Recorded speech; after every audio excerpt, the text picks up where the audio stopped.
నమస్కారం, BTV news కి స్వాగతం. ముందుగా హెడ్లైన్స్. యోగా మన జీవితంలో భాగం కావాలని సీఎం చంద్రబాబు వెల్లడి. 21న ప్రపంచమంతా 8 లక్షల ప్రాంతాల్లో యోగా డేలో పాల్గొంటారని సీఎం స్పష్టీకరణ. ప్రతిపక్ష నాయకుడిగా ప్రజలను మా పార్టీ నాయకులను కలవాలనుకుంటే ప్రభుత్వం ఎందుకు ఇన్ని ఆంక్షలు పెడుతుందన్న వైసీపీ అధినేత వైఎస్ జగన్. ఏడాది పాలనలోనే కూటమి ప్రభుత్వంపై ప్రజల్లో తీవ్ర వ్యతిరేకత ఏర్పడిందని విమర్శ. వైసీపీ అధినేత జగన్పై మరోసారి తీవ్ర విమర్శలు గుప్పించిన ఏపీ కాంగ్రెస్ చీఫ్ షర్మిలారెడ్డి. బెట్టింగ్లకు పాల్పడి ఆత్మహత్య చేసుకున్న వాళ్ళ కుటుంబాలను పరామర్శిస్తారా అంటూ ఎద్దేవా. జగన్ నిన్నటి పర్యటన కారణంగా 2 వ్యక్తులు చనిపోయారని, వీరి మరణాలకు కారణమెవరని నిలదీత.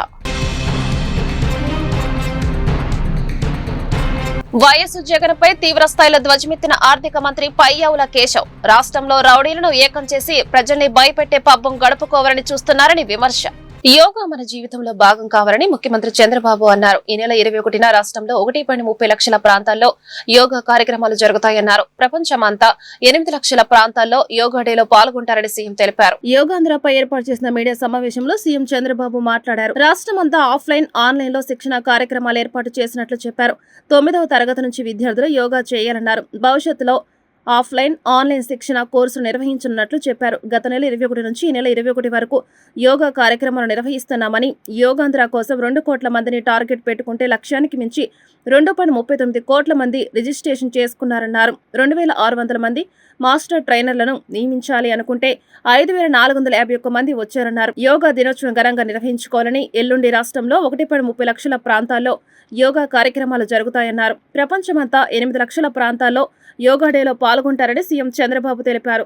ఈరోజు ప్రత్యేకంగా ఇంటర్నేషనల్ యోగా డే, మనకు only 1 day is left over. ఎల్లుండి మార్నింగ్ మనం విశాఖపట్నంలో సెలబ్రేట్ చేసుకుంటున్నాం. It is the biggest event. Even Guinness record కూడా కంప్లీట్ చేస్తున్నాం. ఆల్ అరేంజ్మెంట్ చేశాం. ఇంతవరకు ఏమేం చేశామో ఒకసారి మీ అందరికీ ఎక్స్ప్లెయిన్ చేయడానికి పిలిచాను. ఈరోజు 11వ ఇంటర్నేషనల్ యోగా డే మనం చేసుకుంటున్నాం. 10 సంవత్సరాలు పూర్తి చేసుకొని 11th యోగా ఇంటర్నేషనల్ డేని మనం సెలబ్రేట్ చేస్తున్నాం. అదే సమయంలో ప్రధానమంత్రి గారు దీన్ని పట్టుబట్టి UN కన్విన్స్ చేసి దీని ఇంపార్టెన్స్ చెప్పి ఒక ఇంటర్నేషనల్ యోగా డేని డిక్లేర్ చేశారు. దీనివల్ల ప్రపంచం అంతా కూడా ఆ రోజున యోగా డే చేసుకుంటున్నాం. That is the biggest achievement.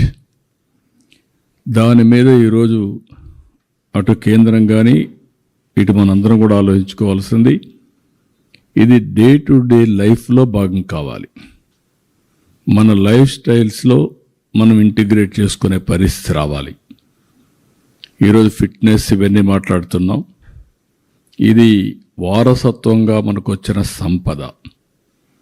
ఈ వారసత్వంగా వచ్చినటువంటి ఈ యోగాని మన జీవన ప్రమాణాల్లో కానీ మన జీవితంలో భాగంగా చేసుకుంటే చాలా వరకు హెల్త్ ఇంప్రూవ్ అవుతుంది. ప్రివెంటివ్ హెల్త్కి this is the main strategy.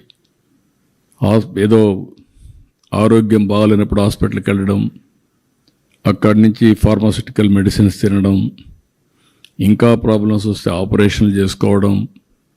దీనివల్ల ఆపరేషన్ చేసుకున్న బాడీస్ మనం హార్ట్ కావచ్చు, ఏదైనా కావచ్చు, డ్యామేజ్ అవుతుంది. ప్రతిపక్ష నాయకుడిగా ప్రజలను మా పార్టీ నాయకులను కలవాలనుకుంటే ప్రభుత్వం ఎందుకు ఇన్ని ఆంక్షలు పెడుతోందని మాజీ ముఖ్యమంత్రి వైఎస్ అధినేత వైఎస్ జగన్ ప్రశ్నించారు. ఏడాది పాలనలోనే కూటమి ప్రభుత్వంపై ప్రజల్లో తీవ్ర వ్యతిరేకత ఏర్పడిందని, దేశ చరిత్రలోనే బహుశా ఇదే ప్రప్రథమంటూ చంద్రబాబుపై జగన్ మండిపడ్డారు. ఆంధ్రప్రదేశ్లో ప్రస్తుతం కొనసాగుతున్న అణచివేతలపై ప్రజలకు నిజం తెలియాల్సి ఉందని ఈ ప్రెస్ మీట్ నిర్వహిస్తున్నారని వైసీపీ అధినేత వైఎస్ జగన్ తెలిపారు. నిన్న గుంటూరు జిల్లాలోని సత్తెనపల్లిలో తాను పర్యటిస్తే పోలీసు బలగాలను మోహరించి ఎక్కడికక్కడ ప్రజలను అడ్డుకున్నారని జగన్ ఆరోపించారు. రాష్ట్రంలో కూటమి ప్రభుత్వం ఏర్పడిన ఈ ఏడాది కాలంలోనే ప్రజల్లో తీవ్ర వ్యతిరేకత వ్యక్తమవుతోందని చెప్పారు. బహుశా దేశ చరిత్రలో ఇంత వ్యతిరేకతను ఎదుర్కొంటున్న ప్రభుత్వం ఆంధ్రప్రదేశ్లోనే ఉందని జగన్ జగన్ వ్యాఖ్యానించారు. రాష్ట్రంలో అణచివేత అనే పదానికి చంద్రబాబు నిర్వచనంగా మారారని ఆరోపించారు. తాను ప్రజలను కలవడానికి ఆంక్షలు విధించాల్సిన అవసరం ఏమొచ్చింది? చంద్రబాబు ఎందుకు ఇంతలా భయపడుతున్నారని జగన్ ప్రశ్నించారు. తన పర్యటన సందర్భంగా ప్రజలు, పార్టీ నేతలు ఎవరూ రాకుండా అధికారుల ద్వారా బెదిరింపులకు గురి చేస్తున్నారని మండిపడ్డారు. ప్రజల సమస్యలు బయటకు రాకుండా ఉండేందుకే ప్రభుత్వం అణచివేతకు పాల్పడుతుందని, రైతుల సమస్యలు వెలుగులోకి రాకుండా టాపిక్ డైవర్షన్ చేస్తుందని జగన్ తీవ్ర ఆరోపణలు చేశారు. తన సోదరుడు వైసీపీ అధినేత జగన్ పై ఏపీ కాంగ్రెస్ చీఫ్ షర్మిల మరోసారి తీవ్ర విమర్శలు గుప్పించారు. బెట్టింగ్లకు పాల్పడి ఆత్మహత్య చేసుకున్న వాళ్ల కుటుంబాలను పరామర్శిస్తారా అంటూ ఆశ్చర్యాన్ని వ్యక్తం చేశారు.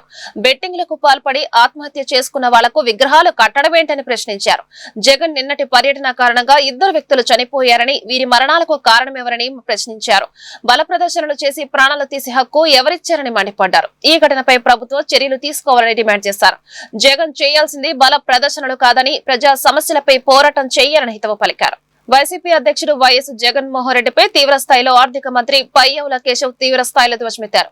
రాష్ట్రంలో రౌడీలను ఏకం చేసి ప్రజల్ని భయపెట్టి పబ్బం గడుపుకోవాలని చూస్తున్నారని పయ్యావుల విమర్శించారు. రాష్ట్రంలో రౌడీలను తన వెనక నడవమని జగన్ చెప్పారన్నారు.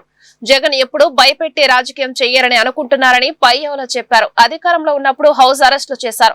అధికారం పోయాక రౌడీలను ఏకం చేస్తున్నారు. రాజుల రాజ్యం నుంచి తరిమేస్తే చాణక్యుడు బందిపోటులను ఏకం చెయ్యి అని సలహా ఇస్తాడు. ఇప్పుడు ఇదే సలహాలను జగన్ ఫాలో అవుతున్నారు. గంజాయి, బ్లేడ్ బ్యాచ్లను జగన్ ప్రోత్సహిస్తున్నారు. రాజారెడ్డి రాజ్యాంగమని ఫ్లెక్సీలు కట్టి రప్పా రప్పా నరుగుతామంటున్నారు అని కేశవ్ తూర్పరబట్టారు. జగన్మోహన్ రెడ్డి గారు ఒకటి అనిపించింది నాకు, రాష్ట్రంలో రౌడీలారా నా వెనక నడవండి, మీకు నాయకత్వం వహిస్తాను అన్నట్టుగా ఉంది ఆయన ఇవాళ పెట్టినటువంటి ప్రెస్ మీట్ కానీ మొన్న చేసినటువంటి పర్యటనలు కానీ. బహుశా దీనికి మూల సిద్ధాంతం జగన్మోహన్ రెడ్డి గారు ఎప్పుడు కూడా భయపెట్టి రాజ్యం చేయాలి అనేటువంటి సిద్ధాంతాన్ని నమ్ముకున్న వ్యక్తి ఆయన. అధికారంలో ఉన్నప్పుడు పోలీసు వ్యవస్థను ఉపయోగపెట్టి భయపెట్టాడు. అసలు హౌస్ అరెస్ట్లు అన్నారు, గేట్లకు తాళాలు అన్నారు, అడుగు బయటకు పెట్టేటువంటి పరిస్థితి లేదు. ఉద్యోగులు కావచ్చు, ప్రతిపక్షాలు కావచ్చు, పార్టీలు కావచ్చు, రాష్ట్రంలో 5 ఏళ్ళు ఏం నడిచిందో చూసాం. అధికారం పోయిన తర్వాత ఇప్పుడు మళ్ళీ తనంటే భయం పోతోంది కాబట్టి రాష్ట్రంలో ఉన్న రౌడీలందరినీ సమీకరించేటువంటి ప్రయత్నం చేస్తున్నాడు. రౌడీలారా నా వెనక నడవండి, నేను మీకుంటాను నాయకుడిగాను అన్నటువంటిది. ఇది చూస్తే బహుశా నాకు చాణక్యుడు చెప్పినటువంటి ఒక సిద్ధాంతం గుర్తుకొస్తుంది. దాన్ని ఏమన్నా జగన్మోహన్ రెడ్డి గారు నమ్ముకుంటున్నాడేమో.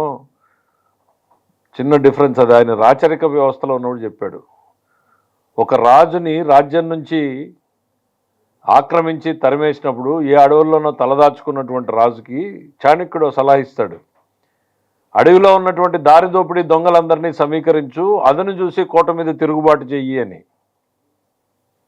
అట్లా రాష్ట్రంలో ఉన్నటువంటి రౌడీల్ని, బ్లేడ్ బ్యాచ్ల్ని, గంజాయి బ్యాచ్ల్ని, బెట్టింగ్ బ్యాచ్ల్ని, అన్ని బ్యాచ్ల్ని సమీకరించేటువంటి ప్రయత్నం చేస్తున్నాడు జగన్మోహన్ రెడ్డి గారు ఈ పర్యటనల ద్వారా. ప్రజల కోసమో, ప్రజల సంక్షేమం కోసమో, ప్రజల బాగోగుల కోసమో, ప్రభుత్వం మీద ఒత్తిడి తెచ్చేదానికోసమో కాదు. ఈ అరాచకాన్ని, అరాచకవాదుల్ని వెంటబెట్టుకుని మళ్ళీ తనంటే ఒక భయాన్ని సృష్టించాలి అనేటువంటి ఆయన నమ్ముకున్న రాజ్యాంగమే అది. వాళ్ళ తాత రాజ్యాంగాన్ని నమ్ముకున్నాడు కాబట్టి నిన్న వాళ్ళు ఓపెన్గా పెట్టుకున్నారు కదా, ఫ్లెక్సీల్లో పెట్టుకున్నారు కదా, మా రాజారెడ్డి రాజ్యాంగం అని. మీకు ఇండియన్ డెమోక్రసీ మీద, భారత రాజ్యాంగం మీద నమ్మకం లేదు మీకు. మీరు రాజారెడ్డి రాజ్యాంగం అని డైరెక్ట్గా ఫ్లెక్సీలు పెట్టుకుని తిరిగారు. వీఆర్ డిక్లేరింగ్ ది వార్ అన్నారు. ఏంటి రప్ప రప్ప నరుకుతామా? ఈ సినిమా కాదయ్యా జగన్మోహన్ రెడ్డి గారి, సినిమా కాదు, డెమోక్రసీ. కానీ మీ భాషా భావం, మీ మనసులో ఏ రకమైన ఆలోచనలు ఉన్నాయనేది బయటపడతా ఉంది. కరెక్ట్గా సంవత్సరం కూడా అలా ప్రజాస్వామ్యంలో అరాచక పాలనని రప్ప రప్ప నరికేసి ప్రజలు. అది ఆ వర్డ్ కరెక్ట్ డెఫినేషన్ ఏమైనా తెలిస్తే అది. మీరు ఓటమి నుంచి కూడా ఏమీ పాఠం నేర్చుకున్నట్లు లేదు. ఎందుకు ఓడిపోయాం అనేటువంటి ఆలోచన మీరు చేసుకున్నట్లు లేదు. ఎందుకనంటే మీరు పోతున్న పంత మళ్ళీ అట్లానే ఉంది. అప్పుడు పోలీసు వ్యవస్థను ఉపయోగించి అరాచకం చేశారు. ఇప్పుడు రాష్ట్రంలో రౌడీలందరినీ సమీకరించి, అదేదో సినిమాలో ఉంది కదా, అందరినీ సమీకరించి ఒక నగరం మీద పట్టు కోసం ప్రయత్నం చేసినట్టు నువ్వు ఈ రాష్ట్రం మీద భయపెట్టి నడపాలనుకుంటున్నావు. ఇక్కడ ఉన్నది చంద్రబాబు గారి ప్రభుత్వం. నక్సలైట్లని, ఫ్యాక్షనిస్టుల్ని చూసి కలబడి నిలబడినటువంటి నాయకుడు. చాలా లెంగ్తీ రోప్ ఇస్తాడు మా ముఖ్యమంత్రి గారు. చాలా ఓర్పు, చాలా సంయమనం ఆయనకి. నీలాంటి అరాచకాల్ని మాత్రం సహించేది ఉండదు అనేటువంటిది ఈరోజు చెప్తా ఉన్నాం.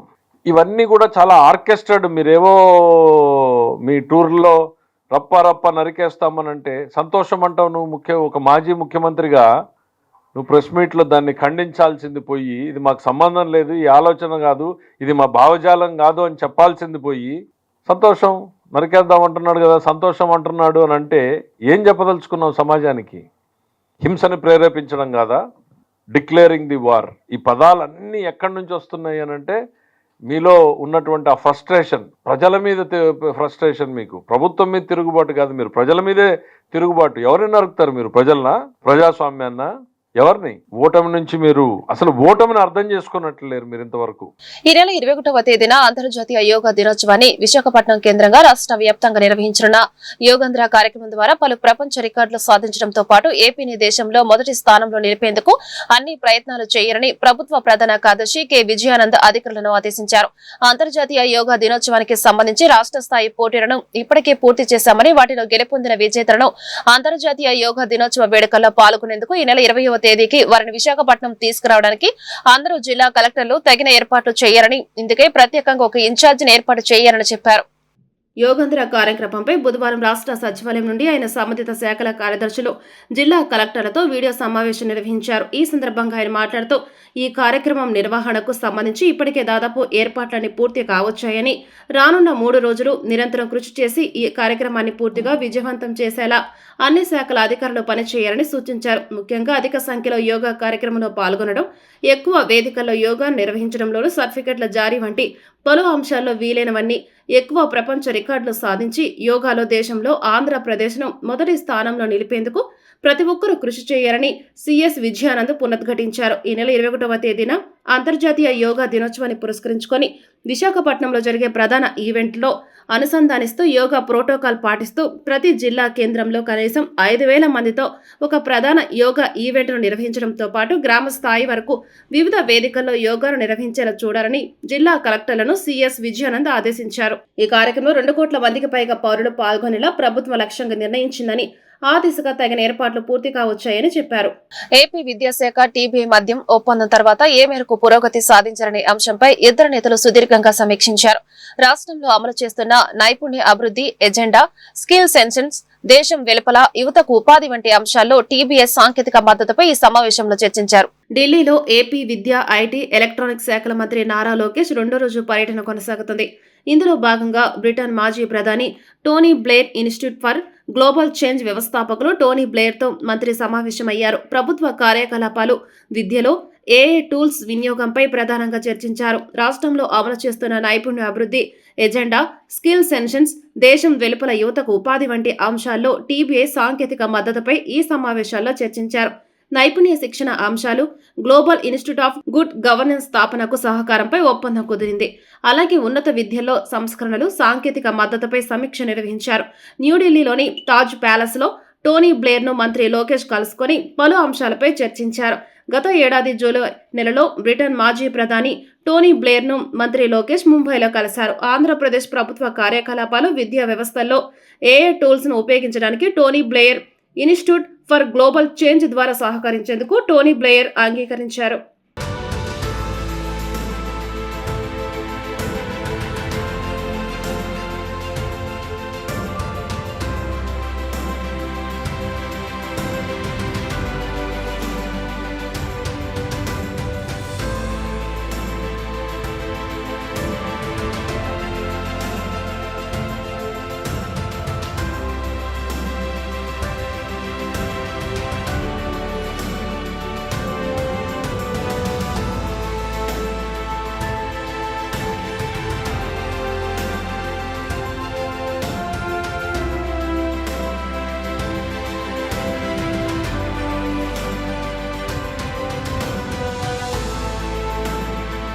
గోదావరిపై నిర్మితమవుతున్న బనకచర్ల సహా ఇరిగేషన్ ప్రాజెక్టులపై చంద్రబాబు ఏకపక్ష వైఖరి వీడనాడాలని సిపిఐ రాష్ట్ర కార్యదర్శి రామకృష్ణ ఆగ్రహం వ్యక్తం చేశారు. తక్షణమే నిపుణులు, రైతు సంఘాల ప్రతినిధులతో అఖిలపక్ష సమావేశాన్ని ఏర్పాటు చేయాలని ఆయన డిమాండ్ చేశారు. విద్యారంగంలో కార్పొరేట్ దోపిడీ అరికట్టాలని కోరారు.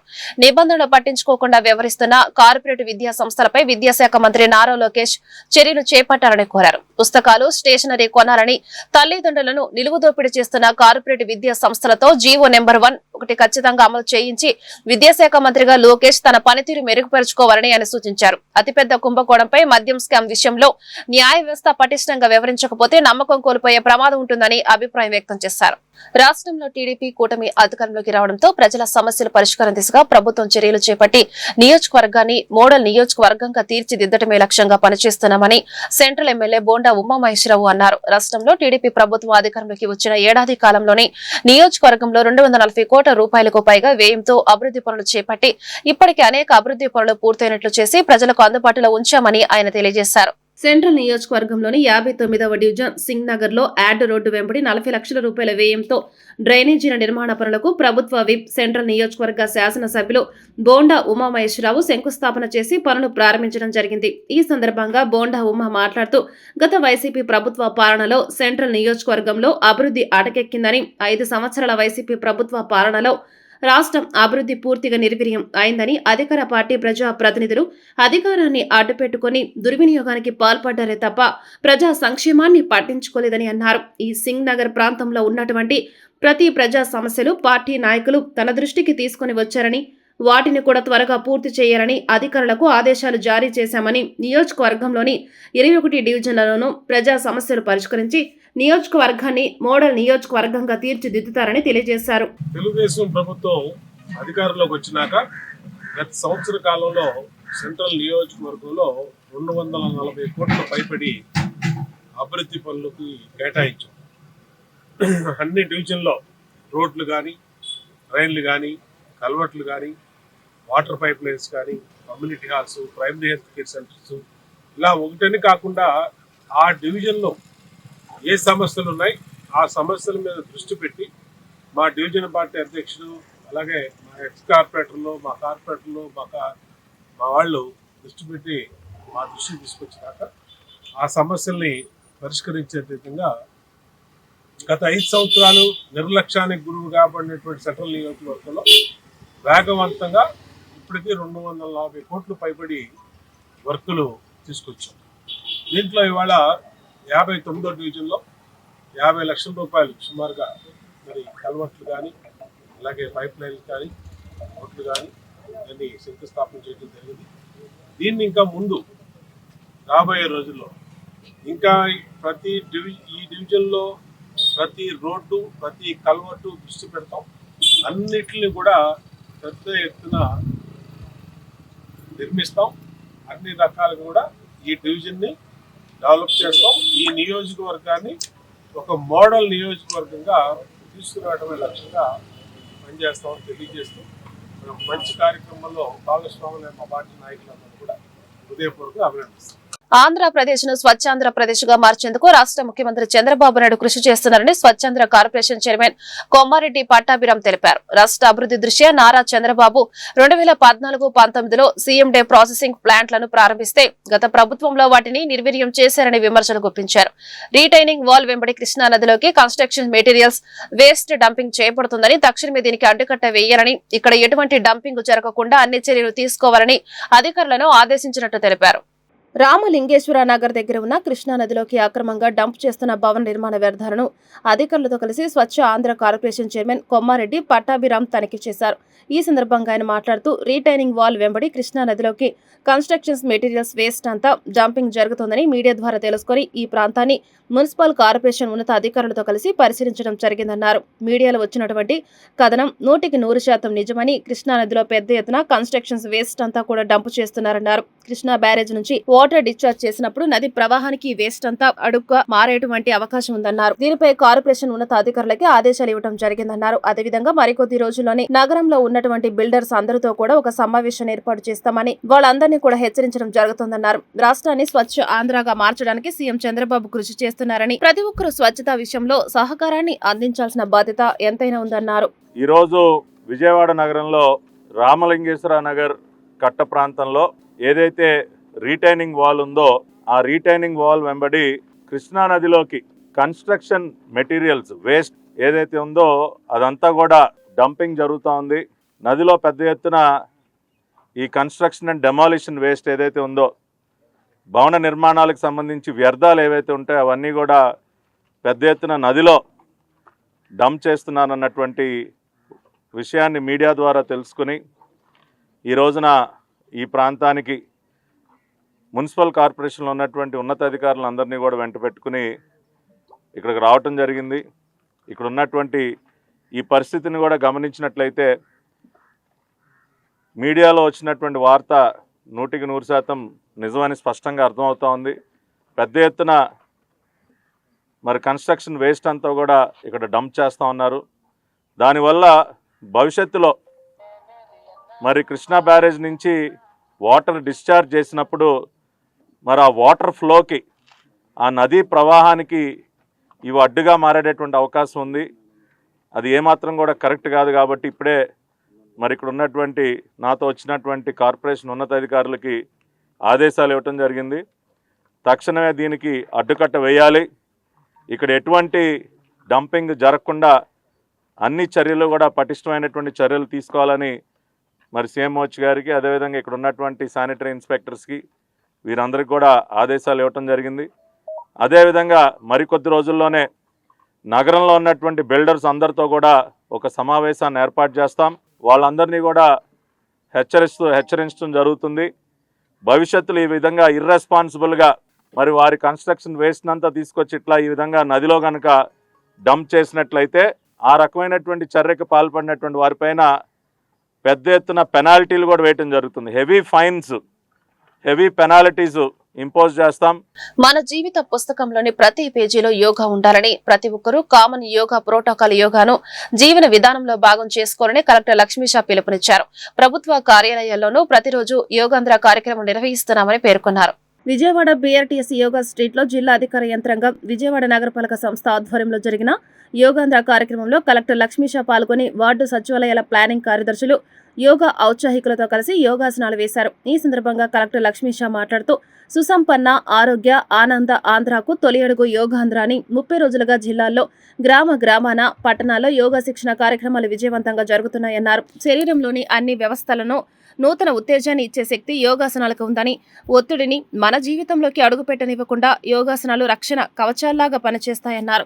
ప్రభుత్వ కార్యాలయాల్లోనూ ప్రతిరోజు యోగాంధ్ర కార్యక్రమం నిర్వహిస్తున్నామని కలెక్టర్ లక్ష్మీషా తెలిపారు. కార్యక్రమం ఈ రోజుకి 30వ రోజుకి చేరుకుంది. 30వ రోజు దిగ్విజయంగా బీఆర్టీఎస్ రోడ్లో యోగాంధ్ర కార్యక్రమాన్ని ప్రతి ఒక్కరిని మమేకం చేస్తూ ఈ కామన్ యోగా ప్రోటోకాల్ గురించి అవగాహన కల్పించడం జరిగింది. మొత్తం జిల్లాలో అన్ని చోట్ల, అన్ని గ్రామాల్లో, అన్ని వార్డ్స్లో కూడా ఈ కార్యక్రమం చేపట్టడం జరుగుతూ ఉంది. ఈ జూన్ 21వ తారీఖున అంతర్జాతీయ యోగా దినోత్సవ రోజున ఈ కార్యక్రమంని ట్రైనింగ్ శిబిరం అయిపోతాయి. అదైన తర్వాత మనము ఈ యోగా ప్రతి ఒక్కరూ పాటించాలి. ప్రతి ప్లేస్లో, ప్రతి ఊర్లో, ప్రతి ఆఫీసులో కూడా పాటించి వాళ్ళు ఆరోగ్యంగా ఉండాలి. ఈ యోగా బెనిఫిట్ అందరికీ పొందాలనే ఉద్దేశంతో యోగాంధ్ర కార్యక్రమం గౌరవ ముఖ్యమంత్రి వర్యులు అలాగే ప్రధానమంత్రి వర్యులు మనకు తీసుకొచ్చారు. ఈ కార్యక్రమాన్ని ముందుకు తీసుకెళ్తూ ఎన్టీఆర్ జిల్లాలో ప్రతి ఒక్కరు యోగా ప్రాక్టీస్ చేసేలాగా అవగాహన కల్పించి ప్రతి ఒక్కరికి నేర్పించి ఈ కామన్ యోగా ప్రోటోకాల్ వాళ్ళ జీవితంలో ఒక భాగంగా చేసుకొని వాళ్ళు చేసే పనులు ప్రొడక్టివ్ పెంచుకొని వాళ్ళ స్ట్రెస్ ఫ్రీ లైఫ్ లీడ్ చేయడానికి దోహదపడుతుంది. ప్రతి ఒక్కరు హెల్తీ, వెల్తీ, హ్యాపీ ఆంధ్రప్రదేశ్కి ఈ యోగాంధ్రాన్ని ఒక మొదటి అడుగుగా తీసుకుని ముందుకెళ్లాలని సందర్భంగా కోరుకుంటున్నాను. వార్తలు ముగించే ముందు హెడ్లైన్స్ మరొకసారి. యోగా మన జీవితంలో భాగం కావాలని సీఎం చంద్రబాబు వెల్లడి. 21న ప్రపంచమంతా 8 లక్షల ప్రాంతాల్లో యోగా డేలో పాల్గొంటారని సీఎం స్పష్టీకరణ. ప్రతిపక్ష నాయకుడిగా ప్రజలను, మా పార్టీ నాయకులను కలవాలనుకుంటే ప్రభుత్వం ఎందుకు ఇన్ని ఆంక్షలు పెడుతుందన్న వైసీపీ అధినేత వైఎస్ జగన్. ఏడాది పాలనలోనే కూటమి ప్రభుత్వంపై ప్రజల్లో తీవ్ర వ్యతిరేకత ఏర్పడిందని విమర్శ. వైసీపీ అధినేత జగన్పై మరోసారి తీవ్ర విమర్శలు గుప్పించిన ఏపీ కాంగ్రెస్ చీఫ్ షర్మిలారెడ్డి. బెట్టింగ్లకు పాల్పడి ఆత్మహత్య చేసుకున్న వాళ్ళ కుటుంబాలను పరామర్శిస్తారా అంటూ ఎద్దేవా. జగన్ నిన్నటి పర్యటన కారణంగా 2 వ్యక్తులు చనిపోయారని, వీరి మరణాలకు కారణమెవరని నిలదీత. వైఎస్ జగన్పై తీవ్ర స్థాయిలో ధ్వజమెత్తిన ఆర్థిక మంత్రి పయ్యావుల కేశవ్ రాష్ట్రంలో రౌడీలను ఏకం చేసి ప్రజల్ని భయపెట్టే పబ్బం గడుపుకోవాలని చూస్తున్నారని విమర్శ. ఈ వార్తలు ఇంతటితో సమాప్తం. నమస్కారం.